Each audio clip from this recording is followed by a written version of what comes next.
राज्य वाहतूक सेनेचे अध्यक्ष संजय नाईक यांना. संजयजी, स्वागत तुमचं. आणि उत्तर भारतीय विकास सेनेचे उपाध्यक्ष राजेश त्रिपाठी आपल्यासोबत आहे. राजेशजी, तुमचं देखील स्वागत. संजयजी, आपल्यापासून सुरुवात करतो. संजयजी, मराठीचा सन्मान हवा की मराठीची सक्ती हवी? मराठीचा सन्मानच हा सगळ्यात मोठा मुद्दा आहे. साहेब, हा विषय आता तर नाहीये. परिवहन मंत्री प्रताप सर नाईक यांनी जो सुरू केला, बरं, हे कदाचित ते स्वतः त्या सापळ्यामध्ये अडकले. साहेब, खरं म्हणजे 2016 सालापासून परिवहन मंत्री दिवाकर रावते साहेबांनी ज्याला रिक्षाच्या माध्यमातून मराठी बेरोजगारांना रोजगार मिळावा यासाठी परमिट ओपन केलं गेलं.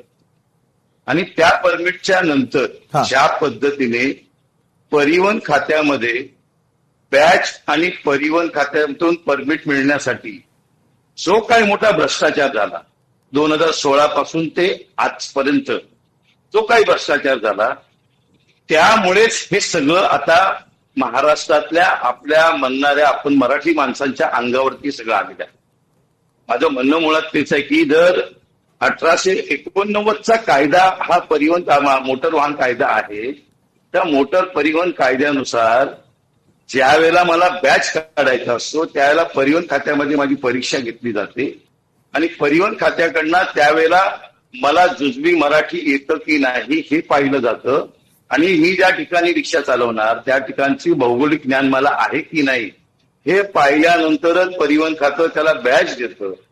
आणि बॅच मिळाल्यानंतर त्याचा वास्तव्याचा दाखला म्हणून तहसील कार्यालयामध्ये ज्याला जातं त्यावेळेला तहसील कार्यालयामधून त्यांना वास्तव्याचे दाखले, खोटे दाखले दिले गेले. या आधारावरच आज हे जे रस्त्यावरती दादागिरी करतायत, आपल्या मराठी माणसाच्या रिक्षावाल्यांना अडवतायत, ही ताकद ही खरं म्हणजे या सरकारच्या भ्रष्टाचारातून सुरू झाली.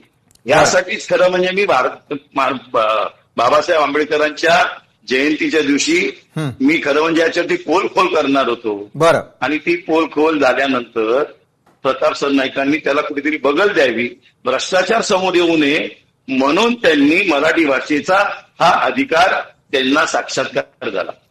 बरोबर आहे. म्हणजे सरकार एका बाजूला दुटप्पी भूमिका करत असल्याचं तुमचं म्हणणं आहे. लोकशाही मराठी ऐका, पहा, जागरूक रहा.